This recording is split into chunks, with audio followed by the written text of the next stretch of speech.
Okay, for the next exercise, we're going to be in the same position, but we're going to use almost anything with weights really. So for this one, I've got a very, very old 3 kilo medicine ball, but when I'm in the gym, I use a very heavy medicine ball, so about 12 kilos. I would recommend that you start nice and light, 2 or 3 kilos, bag of sugar, whatever. You can even use a dumbbell or a kettlebell, whatever you can use to put a little bit of weight on the stomach. But we're going to do the breathing a lot different on this exercise. So exactly the same position as in with the supine postural position. So we're going to lay back. Try and get your posture as best you can to begin with, but don't worry about it too much once the exercise starts. So for this one, we're not going to breathe through the chest, we're going to breathe through the stomach.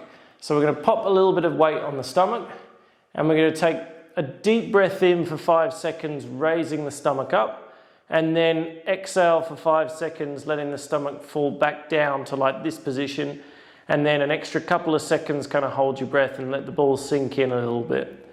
So it goes something like this.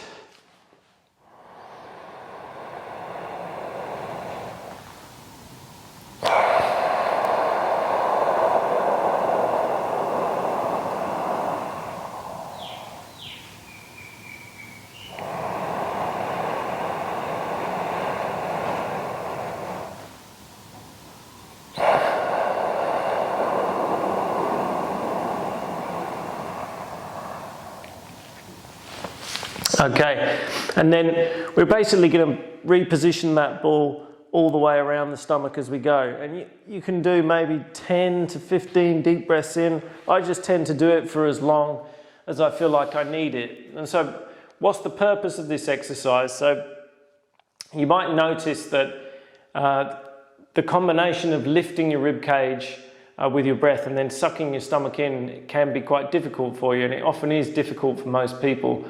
So if before we really do any exercise, we put some weight on your stomach and let that sink in, what we're trying to create is a little bit more elasticity in this abdominal cavity and the ability to pull your stomach in. We get a little bit better at that after doing this. I find it really helpful. I always do this before the start of my workouts. You might want to know, where should you usually breathe? So some people will say stomach breathe, some people will say breathe through your rib cage, through your chest. It really depends what you're doing. So if you're being active, if you're on your feet, if you're running around, then we need to breathe through the rib cage, because that helps you, again, retract the abdomen. Then we can create some stabilization in your deep core muscles, in your transverse abdominis, and then your legs and the rest of your body are supported as you run around. Also, the breathing through the rib cage tends to stimulate the parasympathetic nervous system, which is kind of like the get up and go. It's the stimulation kind of nervous system. And then breathing through your stomach is kind of that stimulates, sorry, I've got that the wrong way around. So it stimulates the sympathetic nervous system, breathing through your rib cage, and the parasympathetic nervous system is stimulated when you breathe through your stomach. So when you breathe through your stomach, it's kind of, that's the parasympathetic nervous system is the one that brings you back down, helps you relax. So breathing through the stomach helps you relax, and that's what you might do in, say, like a yoga class at some points of the yoga class, just to help you really settle down and relax. But this should do a really good job at helping you really bring that rib cage in a little bit better and retract the rib cage.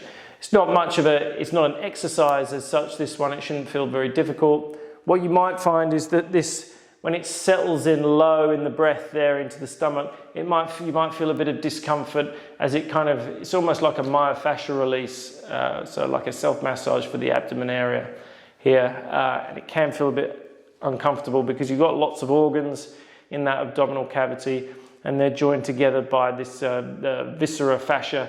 And sometimes that can be a bit uncomfortable, but it will definitely help you retract your abdomen. But just go easy, nice and light to begin with, and then you can build it up after that.